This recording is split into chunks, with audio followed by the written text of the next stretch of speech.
apa yang ditentukan oleh Allah Subhanahu wa taala.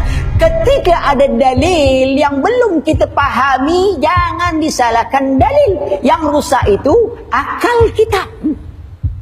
Rasa-rasanya bertentangan lah. Tak masuk akal. Dari mana saya katakan tadi? Dari mana Anda mengatakan tidak masuk akal? Tidak masuk akal. Apa saja semua masalah dunia ini masuk akal. Cuman ada yang bisa dicerna oleh akal, ada yang tidak bisa dicerna oleh akal. Hanya saja manusia ketika tak bisa dicerna oleh akalnya, dia bilang tidak masuk akal. Itu yang jadi masalah. Allah berikan kita akal bukan untuk mengotak-ngatik syariat. Allah beri kita akal untuk menerima syariat, lalu berfikir bagaimana cara menjalankan syariat. Itu dia gunanya. Bukan ngotak-ngatik. Maka itu dunia pengetahuan dulu berkembang. Kenapa? Karena orang Islam menerima syariat, lalu mereka berfikir bagaimana memudahkan mereka mengamalkan syariat. Muncullah penemuan-penemuan. Karena akal manusia itu sangat kecil. Kalau diukur akal kita itu, kekuatannya dibanding dengan syariat, akal itu tidak akan bisa menjangkau batas buang angin. Antum sudah beruduk, tiba-tiba buang angin. Antum mau sholat, apa yang dicuci? Apa yang dicuci? Anggota wudhu atau tempat buang angin? Menurut akal, apa hubungan muka antum dengan buang angin itu? Tak ada hubungan lagi. Kenapa antum tak cebok saja begitu langsung antum sholat? Lihat. Lalu kita katakan kepada mereka, kalau masalah buang angin saja, akalmu harus tunduk pada syariat. Lalu bagaimana dengan masalah dunia yang demikian besar, antum mengandalkan akal? Bukankah Allah sudah sebutkan, wa in tanazatum fi syai'in farudduhu ila Allah. Kalau kalian berbeda pendapat tentang sesuatu, kembali kepada Allah dan Rasulnya. Lalu engkau katakan kembali pada akal.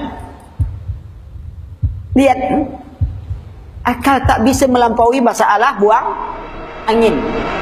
Buang angin saja, akalmu harus tunduk pada syariat. Ada pohon besar, ikhwan. Pohon besar itu disuruh seorang menebang pohon yang sangat besar. Di situ ada kapak, ya. Di situ ada senso. Lalu kata si A, kita pakai senso biar cepat urusan. Tapi kata si B, apa guna tenaga yang dibagikan Allah? Kita pakai saja kapak. Kira-kira mana yang gila antara dua ini? Si A atau si B? Yang mau motong pohon besar dengan kapak atau pakai senso? Pakai kapak. Sekarang masalah dunia yang demikian besar, Allah katakan kembali kepada Allah dan Rasulnya. Lalu dia katakan, apa guna otak yang dibagikan Allah? Mana yang lebih gila?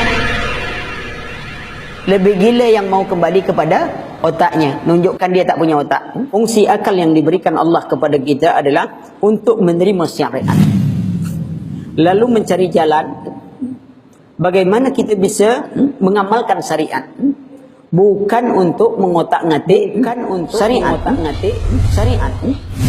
Hari ini apa? Akal digunakan orang untuk apa? Untuk mengotak-ngatik syariat. Man qala fil Quran bi ra'yihi aw bima la ya'lam falyatabawa ma'adahu minan nar. Siapa bicara tentang Al-Quran dengan akalnya atau tanpa ilmu, sediakan tempat duduknya dalam api neraka.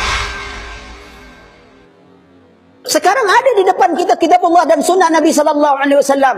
Maka dahulukan ini. Kalau dia tidak sanggup kita cerna, maka menunjukkan ketinggian kitab Allah dan sunnah Nabi sallallahu alaihi wasallam. Tak bisa pikirkan gimana bentuk ini, lalu tak bisa. Tunduk kepada syariat.